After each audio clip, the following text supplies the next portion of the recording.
A roadmap of our futures, our wishes. Becky's life.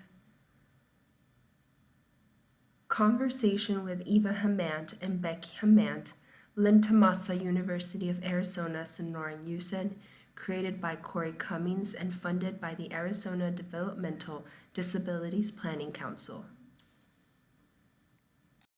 Bowling. You love bowling. Yes. That's wonderful. I haven't. Last time I bowled, Becky, I fell in the lane. It was so slippery. Tonight.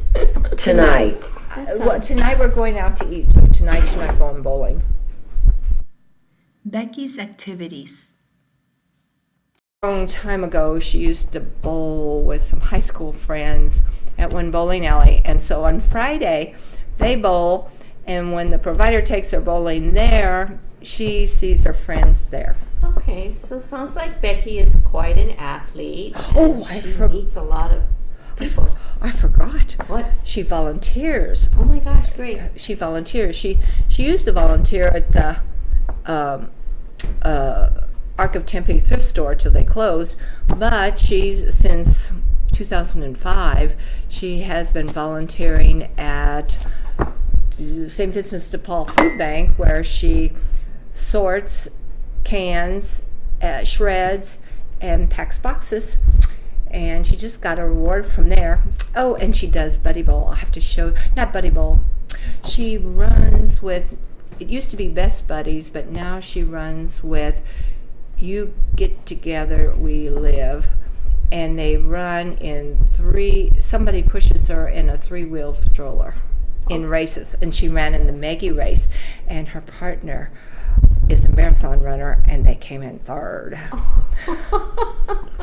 Quite a team. Communication with the family. Are nonverbal. They need to learn how to communicate with them, because all my kids knew Becky as a little kid because she was the youngest. They grew up and moved away. Becky grew up and she is now an adult. She thinks like an adult. She does not think like a little kid, even though her abilities are like a little kid. How are you feeling about Becky and her future? You feeling? I'm asking God that all three of us die at the same time. Okay, yeah. And then they don't have to worry about it. I think the hardest one is going to be, it'll be on Becky. Yes. It's going to be on Becky, but because we're going to let her stay in the house. Right. We had another friend who, they took her out of the family home and went someplace else, and it didn't work out. So I was really glad that Elizabeth agreed and Suzanne agreed to live in the house, because everything Becky does is right here. This is her community. Paperwork.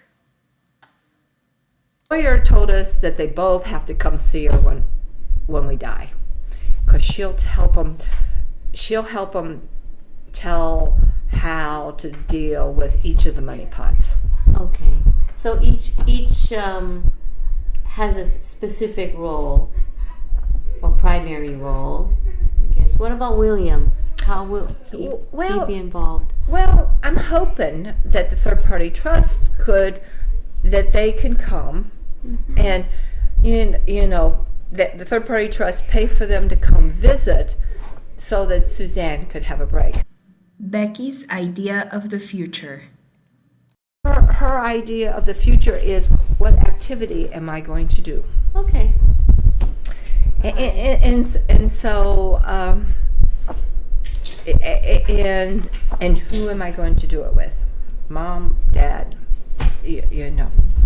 So, or a sister, or we have providers, pictures on the device for providers. Family coping with loss. They will have a tough time when we are both gone.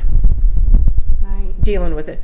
But, it's the same thing when Grandma died. We always called Grandma on the way to church. And I think she talked about Grandma 2 or 3 years when we got in the car to go to church. Mm-hmm. So I said, rather than getting upset about it, it's just to acknowledge that Grandma's gone. Changing roles. Do you think Jim has a different perspective on the future than you do, or are you pretty much on the same page? Well, we have always, when Becky was born, we went to classes, we went to support groups together. When we were in Washington State, we went to support groups. In fact, we as a couple presented at a lawyers' conference. Made comments, about great. learning educational issues. Right. I retired, and so I gave him more of Becky's care than what I used to do. So sometimes he takes her to the doctor and I don't go. He puts her to bed. Sometimes when we don't have a provider, he takes her out, bowling and stuff like that. Okay. Saturday, he and Elizabeth are doing Special Olympics. Good. So I do the paperwork, and and yesterday I took her to the doctor. Okay. So we just Share tasks. Life changes. most probably 5 years from now, we will have to talk about it. We need to continue to educate them, because now that I'm 71, he's 71 and I'm 70, the kids need to learn more and more about the paperwork. Okay. The paperwork is the daunting problem about the whole thing. How I do the person-centered plan, how I come up with these goals. I did behavioral conferences, I did AT conferences, and so just teaching them how to use the device. And that device is only good for 5 years, 6 years at the max, because like all technology, Everything changes, it ages. Right. It ages, it's gone. View planning as a process that keeps moving forward.